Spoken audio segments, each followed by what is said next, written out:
Guys, my name is Ariel Douglas, and it is day 17, poem 17, 30 Days of Poetry.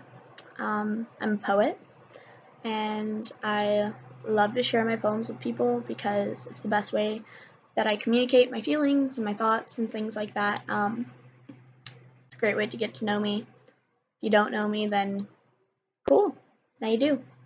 Um, I just want to point out that in the description of all of my poems, there's a link where you can find the poem written out.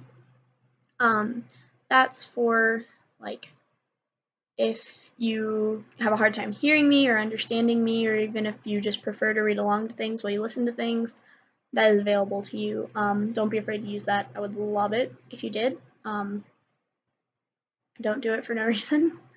Um, anyways, so this poem is one that I wrote on November 16th, 2014. I was sitting at church one morning on a Sunday morning, waiting for my mom to get done singing or doing something with the church service, and I was sitting there and I was listening to people talk because I was sitting there by myself in the middle of the lobby, and I was listening to people talk, and I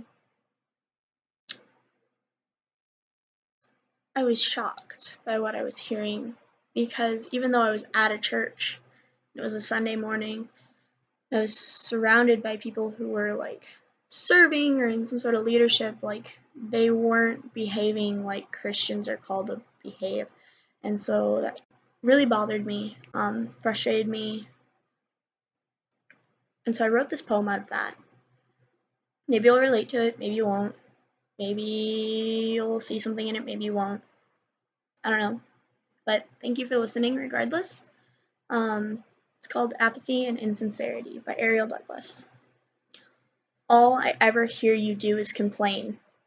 You complain about the sun, the snow, and the rain. All you talk about is separation. Each race should only marry in their orientation.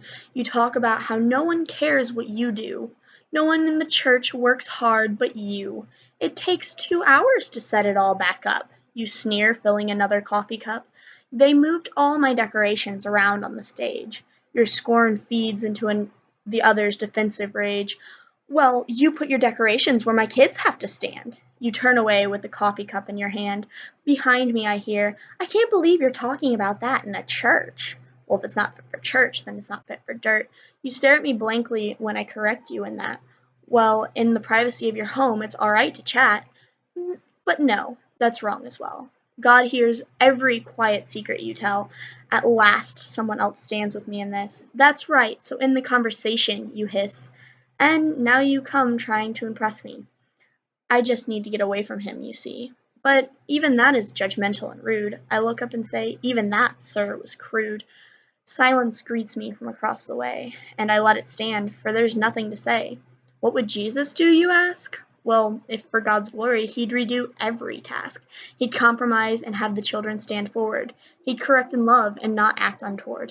He'd never speak of things unfit for a child of the king.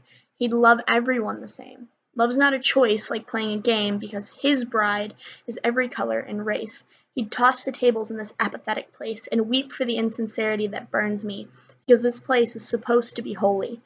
But instead it's full of sniveling children twice my age, because for them Christianity is just a stage.